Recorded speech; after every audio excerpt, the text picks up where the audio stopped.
TeamNut facing KT here, and not really anything has changed here. Last phase, they did have some role player swaps there towards the end when 7 Milk decided it was time to show up. And KT, similar fate as TeamNut, they need all the points they can muster, especially with the A-team looking stronger than ever before. They really need to shape it up as well. Well, who's going to be able to do it? We saw yesterday KT have issues. They came in, lost their first series while performing okay in the first game. The first game was pretty good. And then after that first game, everything went downhill. Their second game versus SPT was not good, and both games versus BTG were not convincing at all.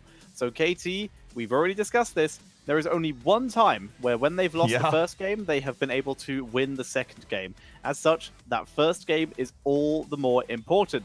So TeamNut, if they can win this first game, they know that they statistically have an advantage moving into the second game of the series.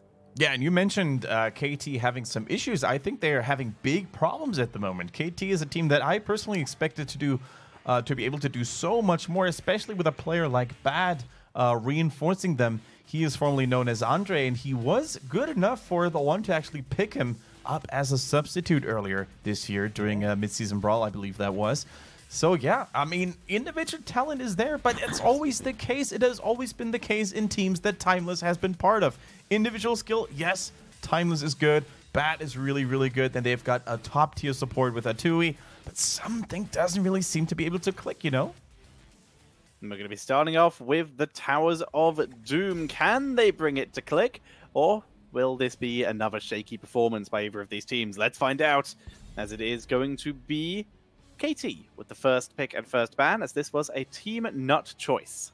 Towers of Doom once more. That's, I think, the third time today that we're getting taken to that battle run, and I'm loving it because it really shows. Well, it really goes to show like which team knows how to play the macro. I think Towers of Doom is probably one of the most macro-heavy oriented maps. It is the fourth time. A-Team, RPG, the 1CE, and RPG SPT have all played on it as well. All right, Abathur being denied from Towers of Doom, although the A-Team actually yesterday disappointed and failed making that Abathur work. They also did so in a very one-dimensional, super aggressive team composition, in a more well-balanced team composition. I think Abathur can actually get way more value in. So still a fine ban, in my opinion, on certain maps like Cursed Hollow and, of course, Towers of Doom, as we see here. And there's a Diablo sneaking his way into first pick because the Abathur took priority in the bans, but that still leaves Deckard, it still leaves Yorel, it still leaves all these high-priority picks. Which ones are TeamNut going to prioritize? It is an Anubarak first pick. Finally, people are respecting the Beetle enough, in my opinion. Strong pick there as well. They probably watched some of the other matches earlier as well. And a Rainer. I think next to TeamNut today, only CE is a team that has been consistently, prioritizing the Jimmy as much as they have. I think so, but for good reason. Their Rainer is very effective and has been giving them some pretty decent work. Like, not amazing, obviously, because they haven't had the best win rate in general, so as such, they're 2-4 with the Rainer. But it could still work out for them. This will be their third Anubarak this season, where they are on a 1-1 with it. So is Anubarak going to go in a positive or negative win direction for TeamNut? That is going to be decided here right now. And KT is not messing around. They're not wasting any time in these drafts, so they must have a battle plan already. Karzim actually being prioritized over Decker Kane and over the Alex Strasser, even Whitemane as well. Interesting point. This is KT's second Diablo of the entire season. Their current stats for Diablo is 0 wins, 1 loss, and 17 bans. Way more bans than anything else that they have even come close to. Wow. That is crazy. So already they seem to step it up, or at least switch it up a little bit. Timeless is very likely going to play that Diablo. And oftentimes what we criticize about Timeless is his aggression, right? He's easily the most aggressive warrior player in the league. So on a hero like Diablo, they could either go really well, or he could also go terribly wrong on a hero like Diablo with almost no escapes. TeamNut having their Yorel stolen away. They do get the Deckard, though. One of their more common picks again. And Thrall sneaks in here. This doesn't have to be the solo laner for them. They can run that as a second assassin, really, and maybe pick up a Blaze or something similar as their solo laner. We've seen that style, you know, in which Thrall is played more as a rotating assassin rather than a solo laner quite often. Once again, by CE most notoriously. But already, man, they're really trying to shut down any Thrall and Raynor value with that Cassia yet again. Good to see. And an old friend makes it into the mix here as well with Li Ming. Now, what does Li Ming bring to the table here? First of all, you pop the cocoons, right? That is her top tier priority. And also, he's going to be pretty good against Decker Kane, because oftentimes Decker Kane struggles with that burst damage, right? Very true, but you have to remember here, as I'm about to tell you, so you don't have to remember, you have to listen while I tell you, that they have yet to win with Li Ming. KT have played her 4 times and have not been successful every single time. Cassia, they've only been successful with once out of 5 times, so potential struggle there. Whereas if you compare that to this Hanzo coming out now, little bit higher, 1 out of 4 times victory for TeamNut. Again, we're talking low percentages here in terms of victories because these teams are the bottom. They do lose more than they win, so these percentages are always going to be low. But in the comparisons, TeamNut a little bit more proficient with this Hanzo than KT is with the Li Ming. Yeah, I was going to say, right, both teams not really been doing too well all phase long, so naturally their success rate on almost any hero is going to be lower than the ones of the higher tier teams, but still good points you raised there, especially when a hero has had very low involvement rate, like that Diablo, for example, that you brought up earlier. That really speaks the language of them not feeling comfortable or them not being able to play it. And a ban that we didn't talk about that much, the Stukov. For starters, he would have been a great follow-up to the Anubarak, so that's solid. And also the fact that, once again, statistics, research has been done. Stukov is one of the only 4 heroes, that TeamNut has a 100% win rate on. That's over 2 games. So still statistically invalid, but it's not easy to ignore considering how little statistics there are on what TeamNut are good at other than just actively watching all of their games. All right, ladies and gentlemen, it is time to gear up and cheer for your favorite team. It is either TeamNut or KT. We're going into Towers of Doom, and this is probably one of the closest series all day long because these two teams should, in theory, meet one another on equal power levels. And we talk about the left-hand side team in the blue trunks. It is TeamNut with Mercia, Tui, Malthael, Nightmare, and Dia. And on the right, it is KT with TWTWT, Kiaru, Lotus, Timeless, and Bad. It tilts me that Timeless has his second T in his tag as a lowercase. He's been having that all phase long. I was so close to telling our production team in China without really looking like that pedantic European that we are, right? You can fix a second T there. It really tilts us. Can't do it. They must have noticed themselves, right? It's only one. Probably. You know what? I'm gonna tell them right now. Okay, sure. I'm going to tell them right now. You do that as we head into the level 1 plays. We're seeing standard stuff, Regeneration Master. That is still Charged Strikes, right? I'm not crazy on Cassia. For Cassia, is it red? Yes. If it's red, then it's Charged Strikes. Yeah, she doesn't have a Fend talent level 1, does she? I don't know why my brain suddenly went, wait, Fend. No, it's not. It doesn't have one of those level 1s. So yeah, normal stuff from pretty much everyone here. All right, boom, done it. I informed our Chinese production crew that we really do not have many things to complain about, right? So, especially the clean feed today that you guys are watching right now, that we guys are watching, Tetra and I, has been absolutely flawless. Hardly any lags or stutterings going on. So, double thumbs up to our Chinese observers, production crew, doing a wonderful job. Hooray, indeed. As we're starting off, both teams playing a little passively, but Nightmare is playing a little bit more aggressively from the side of TeamNut. So he's looking to try and catch people out, but immediately backs up once he sees Diablo leave lane because he knows that is one of the few heroes who can blow him up very quickly. All right, so not really a whole lot has happened up to this point, but both teams know exactly what they're doing. They know exactly what their opponents are doing because it is usually the main thing to do, right? The most predictable thing to do. Just go for your mercenary camps. But also I want to see how much both teams are, trying to reinforce that push. Lotus might find himself in a sticky situation there. Nubrak locks him down. The slows are good. Raynor gets a little bit of extra damage from those slows because of his level 1 talent, but the physical armor, man, it's just too much for good old Jimmy to burst through. That it is. Dia might not be so lucky, though. Lands the root and quick tackle into the wall. Down goes Thrall. And that is first blood going over to KT. Yeah, really cool to see, you know, that focus. I was gonna criticize them a little bit for just ignoring their own mercenary camp just like that, and instead leaving TeamNut, you know, with the upper hand in the bottom lane. But them destroying Thrall in that top lane definitely gave them a little bit of counter value, and also enabled them to get this mercenary camp in the top lane. Now, I'm always a little baffled and a little confused when teams just let these mercenaries go through without protecting them at least a little bit, because it almost seems like a waste to me. Speaking of things that are a little bit confusing, Diablo, Timeless, bringing out the Sacrificial Soul on level 4. Not going for the souls to the flame. He's going maximum into wall stuns to try and gain souls that way. The hardest one to land and the hardest one to stack. On the easiest map to land them, though. So that needs to be considered. Like, Towers of Doom has a lot of walls. So, Would you say it's the easiest? I would have said Tomb. Maybe Tomb. Tomb is a good one too, just like Curse Hollow, but Towers of Doom is definitely one of the better ones. There we go. Oh, that's one there. That's one there. He's going to pull back here. He's gone for Feast on Fear as well, so this makes sense if he is absolutely planning on just going max CC. He gets the maximum amount of healing out of it, so it can work. It's another one. Wow, landing all of them here. Nightmare has to dash away after eating all of the punches from Bad. Has to grab the fountain.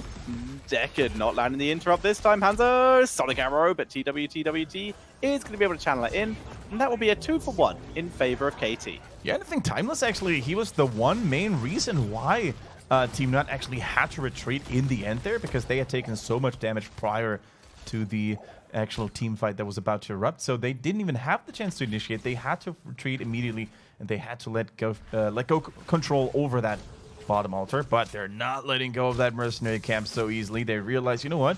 Diablo is still in the bottom, and Li Ming just rotated in the middle. We just saw her. Are they willing to fully commit to this, though?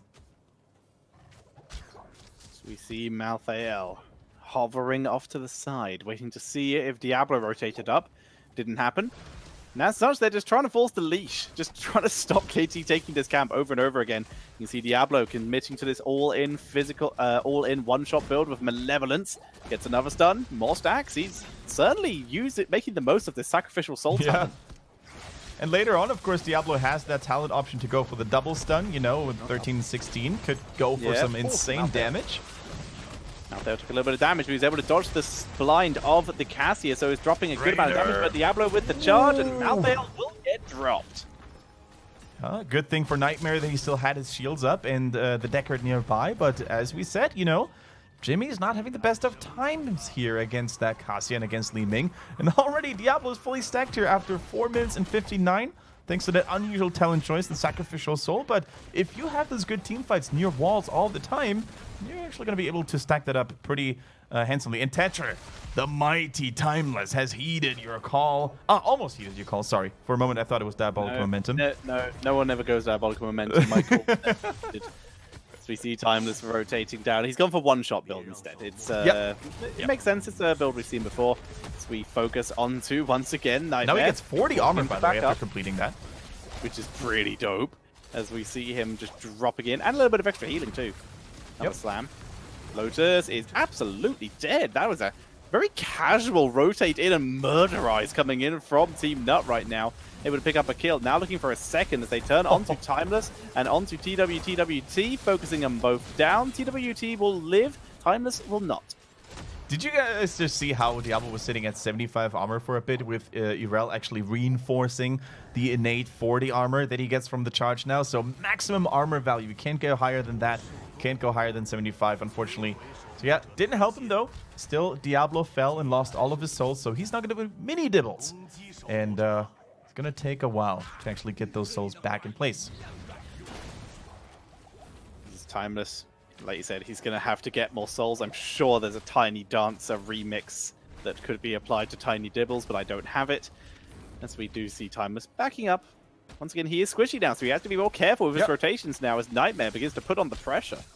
And of course, the temptation, hold that thought, as we talk about Tiny Dibbles not being very tanky here, but he makes it out alive, lands some good fire stomps onto as many enemy heroes as possible. Covers him with a dash, use the Earth Ally as well. It gets another one, triple dash coming in there as well. A Tui and Nightmare take a lot of damage respectively, but Bat can finish the job. I really thought Nightmare would die there, but he actually survived. Nice job. But here's level 10 coming in for KT. 7-sided on Defender, Disintegrate, of course. Hidden, Ball Lightning, and Apocalypse for the final 2 picks. But TeamNut not that far behind. Only Cocoon locked in so far. All the rest are hidden. Hyperion, Lornado coming in there as well. Only Thrall and Hanzo are still debating. Don't tell me it's going to be another Dragon Strike. China, don't do it. TeamNut. Although on this map, actually, it can have some nasty choke points for the Dragon Strike to unleash its full value. Earthquake coming in. Yeah, Earthquake's a pretty good setup for it. Cocoon being used. Dia getting eliminated. Down goes Thrall. Lornado disengages, so TeamNut are able to back up. But that was pretty savage. That it was. Still a little worried about that timeless build here. I really think that if you go for a build like this one, which requires you to do something that is kind of risky sometimes, you know, slamming people into walls, then sometimes there is the risk of timeless just doing it for the sake of getting stacks here. This one was really well timed though, but a Nubrak, 2 tanky Dragon Strike cleaning house against Li Ming. Can they interrupt the altar channel? I think they can, and KT is on a run. That is the first ever Dragon Strike kill I have seen. So where the Dragon Strike actually gets the last hit. Yep. As Timeless begins to move back in, getting the armor. Apox down. Here's the Earthquake, though. That's going to keep Thrall going, at least for the time being. He's going to try and pull back and turn this round as we see the kill onto Diablo with the turnaround kill onto Thrall. But Malthael and Nightmare low in the background as the health has been kept high thanks to the armor of the Yrel here. And Mercy sends up the Sonic Arrow, gets a hit, but gets Goomba'd, I guess, by Kiaru. Yeah, get dunked on, Hanzo. That Yrel was too much for you to handle, and what looked like a really problematic fight for KT in these early stages turned out to be a pretty solid one after all. Diablo gave his life for a good cause, it seems. Especially Yrel and I think Li Ming got so much value in that fight. I would agree, as we see Malthael. He's going to get closed in on here. Disintegrate. He drops the heal. He's gone for Behemoth armor, so he did not get armor there, but he's still trying to burn through Kiaru. But the minion wave comes in and sets up the deny play. The very lucky minion wave there for Kiaru. Yeah, I didn't even see the Cocoon go down in that previous team fight. It was probably melted very quickly.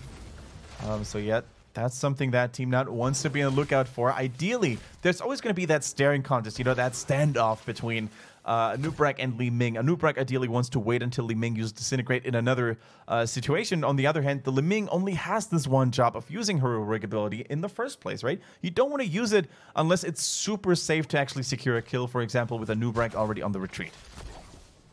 Very true. So interesting to see that game of chicken. In some cases, the best option is just to cocoon the Li Ming. We'll have to see if that continues to happen here, although we do have Fend, which is another pretty good tool to focus that down. Yeah, even Kharazim, to be honest, with his flurry of attacks on his E, could actually punch that thing to pieces very quickly.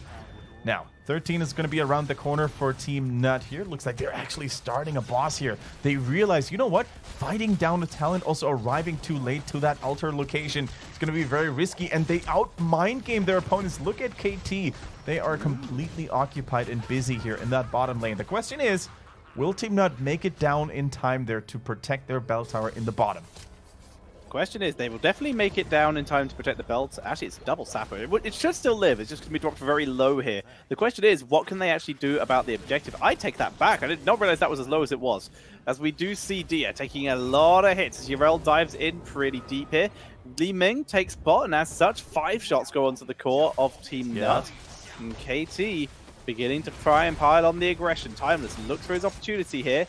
Able to dodge away from the Scroll of Sealing this time, but Thrall continues to throw in damage. Yeah, good dodge here, by the way, by Nightmare. There goes the Cocoon onto Li Ming. Not really getting a whole lot done here. Apocalypse with a counter initiation. Only lands on 1, but that could be enough to secure the kill. Three is going to go down, but the Dragon Strike is gorgeous. Lotus gets shredded as Dia wraps around from the side, charges forward, and there's the Art of Defender being dropped. Nightmare, instead of channeling, moves forward. A Sapper actually made it into the core here. As TeamNut takes another shot, but this should Diablo. be a TeamNut altar. Wow, TeamNut, they finally got that altar still. Dia taking so much damage. Is Li Ming going to be able to get that kill and the reset?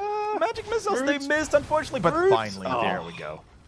Root on cooldown. Thrall goes down, and as such, 9 kills to 5 in favor of KT. Level 14 to 13, soon to be level 15 to 14. And right now, KT are in full control. They are going to lose this bottom bell tower. TeamNut will be able to burn through this without too much trouble, but it is going to be at least token defended by KT.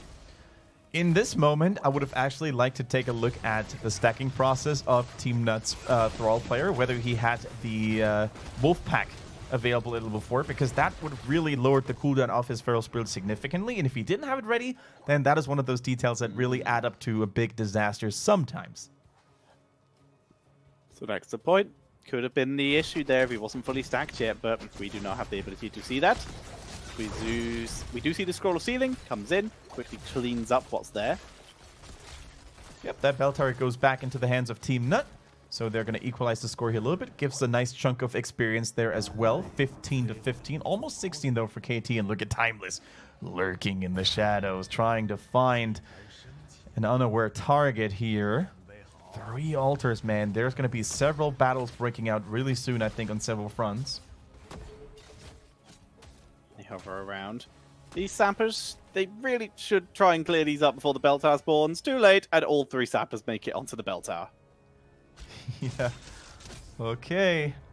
So the main battle, the main combat, I think, is going to take place here around that bottom hand bell tower. Altar, sorry. Timeless gets that 40 armor, which means he's fully stacked. Strong damage on Nightmare. Needs to piece out of there with a burrow charge. And that basically leaves Bad uncontested. And just like that, with a strong Diablo engage, we talked about this after level 13 and 16, how much damage he can now unleash on his Shadow Charge. KT wins that fight, wins 2 altars, and takes a significant lead in core HP. Lornado splits the team as everyone dives onto Nightmare. Apocalypse only hits one person, but that's all they need. Dragon Strike, though, just eliminates Bad. He goes down to the Earthquake, in fact, as they turn this round. It's 1-for-1 as Mercy drops a little bit low, but he's got a great angle for all those scatter arrows. It's huge damage, but Dia has run out of health here. Nightmare dives back in. They look for the kill as Timeless comes around from the other side, focusing on to Dia, who once again is able to escape as Lotus is the first to fall here. Down goes the Dia as well, and that's going to be a 1-for-1. A 2-for-2 in total in the fight. And you know what, Tetcher? We talked about this game being fought on equal power levels, and I think this team fight basically summarized and proved us all right here, correct? I love to see, or I'm loving how KT and TeamNut are exchanging and trading blows left and right. We get a back and forth kill scenario here. I'm still a little surprised that Li Ming died as early as she did. With that heal. She stood in the entire Dragon Strike while disintegrating. That's why she died. Oh boy. Oh boy, oh boy. Maybe that's the whole plan, right? Maybe just look at the mind games. So what does Li Ming do when she uses Disintegrate? She stands still, right? So we're going to bait her into this Dragon Strike every single time we pop the cocoon. So it's like deliberate cocoon. We see the counterplay with the Disintegrate, and then the Dragon Strike is already going to hit her. That could be some next level counterplay. Burrow Charge used an escape, but Lotus looks like he wants to keep going. Lornado is being used to try and zone them away, and that's actually probably going to work. Nightmare takes the longer escape route, and that's going to be enough. Now they have to get to top lane in time. Thrall has the head start. He will make it to his team's side. Can TeamNut, on even levels now, even experience now, and with an altar lead, make an aggressive play? Yeah, if they split, of course, TeamNut will get 1 additional shot, so it should be... Split. Yep, they split 16 to 11. Still a 5 health difference. Not too shabby though. If you look at the kill score, right, it's actually favoring KT. They did have the better team fights, but for some reason the nuts are hard to crack today, and they just do not give up just like that. Still perfectly fine in the game, and with that loss, they're gonna make it even. Almost. Yeah, but those the sappers only make it onto the KT side altar as well. The KT side bell tower, sorry. That is a pretty big deal, actually, because it means that TeamNut, they don't have to fight on their own side of the map. They can continue to keep control of the middle of the map. And KT's rotation is nowhere near fast enough to be able to deal with this. TeamNut just controls top lane. Next objective, though, is in middle, so they need to be able to react to this. Here comes the engage. Down and deleted. Dragon Strike, way too late. Way too late, but there's always that wind-up time, so nobody could have seen Anubarak, the main tank of TeamNut, to explode the way he did. But that is the Timeless build, with maximum damage coming in from the auto attacks there as well, with a follow-up Li Ming combo hitting like a home run. I mean, that was just sexy. Well, Lotus hovers around, sees this is happening, and they are not clearing this very quickly. Lotus might actually try to stand on the point. This is greedy. This is so greedy, Lotus. He's dropping low, but with the reinforcements coming in, Hyperion might be enough to finish off Lotus. No, he uses the Fed, finally finished off by Mercy as Dia runs into the 7-sided strike and will finish off another member. So it ends up being a 2 for 2 in a 4 versus 5. Not bad. Yeah, the Mercenaries, however, they'd also go over to TeamNut. Nice dodge here by Mercy using the nature. Hit him with your stick. Yeah, natural agility there. Can they ever stop that? I don't think so. Yes, they can. Nice. They can't stop the altar, but they can certainly stop the Mercenaries. sappers. That they can, yes. Which is a pretty big deal considering how low that bottom bell tower is. 7 HP to 12. It is not over yet. TeamNut holding on, but KT starting to creep out advantages, and they are approaching level 20. Wow, if you're a new Breck in that game, you have to realize that it ain't safe no more when Timeless is coming at you, or if you're any other hero like that, in that case, it's Decker Kane, the support can't fall here. Good Cocoon, though. They're looking to try and turn this around. Armor applied to Timeless as they instead turn it on to Kiaru, but they give up. Just going to let that go here as Reyna has come through the portal to rejoin just in case he is required. And looks like we are going to have a quick pause. Yep, some of the players, Lotus in that case is asking for a pause, please, and we shall have that. It is probably one of the closest games we've had all day, so the players really need to make sure that everything is working as intended, you know, whether it's a hardware issue or someone, you know, trying to sneeze, whatever. Sometimes you have the weirdest reasons for those pauses, I'm pretty sure. Tetra, man, what do we make of this game already? Isn't that a constant back and forth? Easily the closest Towers of Doom game we've seen all day long. Absolutely. It's definitely been one of the closer games we've seen all on. We've had a lot of slow roll games, which is quite cool to see in general. But this has been a slow roll with KT a little bit ahead the entire time. It's all about whether TeamNut can win the final fights. Like, this is probably, if my prediction is right at this point, the way the game has been going, if it keeps going like it, we're going to get TeamNut down to like 1 or 2 core health, and then they're probably going to team wipe and win the game, or Diablo's going to get a pick off and TeamNut will just be stuck in base, not able to do anything. And right now, I bow before the mighty Timeless, because I think nobody really had his Diablo on the radar, right? He's been so good on the Johanna all phase long. He plays a mean Garrosh too. But as we said, or as you said during the draft, they are usually the ones banning Diablo because either, you know, Timeless doesn't like the Diablo, he doesn't feel comfortable on it, or maybe his teammates are saying, no, you're not going to play that, dude. We don't trust you. But he's been my personal MVP up to this point. Like the lockdowns he had, the damage, the engages, the good timing of Apocalypse. He really made a lot of plays possible for his teammates. Exactly. He's been really making the plays. I also really do like the positioning of Karazim. I will say Li Ming has once again been concerning me a little bit with some of her positions. She's been very much setting up for Hanzo, and that's not just the Dragon Strikes, but Scatter Arrows as well have been very easy for Hanzo due to the fact that he's actually not been pressured that much, which I'm sure Lotus is very happy about. Right. But overall, I am concerned about the Li Ming. The Karazim's been doing very well. Yeah, but all it takes, man, is one good moment as a Li Ming, and you're gonna pop off, and you're gonna get reset after reset. Which I think who's playing Li Ming again? I don't remember on top of my head. Too many names today that we've been seeing, but Dia is what's jumping to mind, but I think that's wrong. Let's see. We're gonna be back in the game in a moment, hopefully, anyways. But yeah. I mean, all it takes is one moment like that, and you're going to get the resets, you're going to get the health back as well, which is super important. I think the most challenging part for the Li Ming player here at this case is be aware of when to use your Disintegrate and from where you're using it, because you cannot afford to stand still in that Dragon Strike again. We made fun, everybody makes fun of Dragon Strike these days, but hey, under the right circumstances, in the right location, it can be absolutely lethal. Yeah, the locations have been pretty freaking spot on this entire game, so no complaints there in terms of the effectiveness of that. So I hope we continue to see more of those. Very true, very true.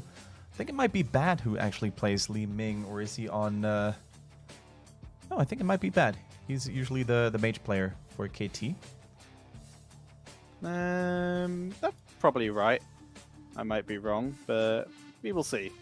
For now, we still await the return into the game and the conclusion of our first game of this series currently. KT sitting a little bit ahead, I believe, by about 5 points, because I believe they're on 12 health. Ish, yes. So yeah, one full round, basically, in the lead. And, you know, Towers of Doom, it gets tricky sometimes in those late game scenarios. It gets a little tricky because there are so many ways you can play it. Sometimes, you know, teams deciding to let go of bell towers or let go of altars when it gives them an opening to do the boss, for example. Mercenaries are going to come into play there as well. And, yeah. Hopefully that break is not going to continue on any longer because I'm eager. I'm pumped to get back into this game to find out who's going to take game one. And, once again, game ones are always special, have a special place when KT is participating, right? Because they are so vulnerable to not finding their groove, to not finding their rhythm anymore. Wow, well, unfortunately, we do have to keep you busy with our nattering as there is still some kind of technical issue. Quick question here. I might sound like a goof here. But have the Open Division teams decided yet on who they want to play for the Crucible? I have not asked. I was actually planning on asking tonight. So I could let you know tomorrow if I get an answer. Hey, that would be amazing, actually. Yeah, if I get an answer, I will let you know tomorrow. If not, then I guess I won't. And of course, if it's legal to actually share that piece of information yet. Oh yeah, if they don't want me to share, I won't share it. Obviously. Don't go to the Blizzard dungeon for sharing secret news. While scrolling through this, though, I have discovered that it's currently June's birthday. So happy birthday, June! Hey, as in the North American support player for Tempo. Happy birthday to the mastermind behind the Ana that we see everywhere in Hero League right now, and it tilts the one person so who doesn't much. actually get let to play him. poor guy. Everyone else gets to play Ana, and he, the one person who actually supported the Ana, doesn't actually get to. So, oh dear. All right, well, there's nothing on the website yet, so I will ask them properly. Right. In the meantime, what is the weirdest reason? Because we do hear a couple strange ones as we're back in the game. I will ask you the question while we wait for action to start. What is the weirdest reason you've seen for a pause in a Heroes game? In a Heroes game? You mean in the pro environment? Yes. The weirdest reason. I can't think of too many, to be honest. Do you have one? Yes, I do.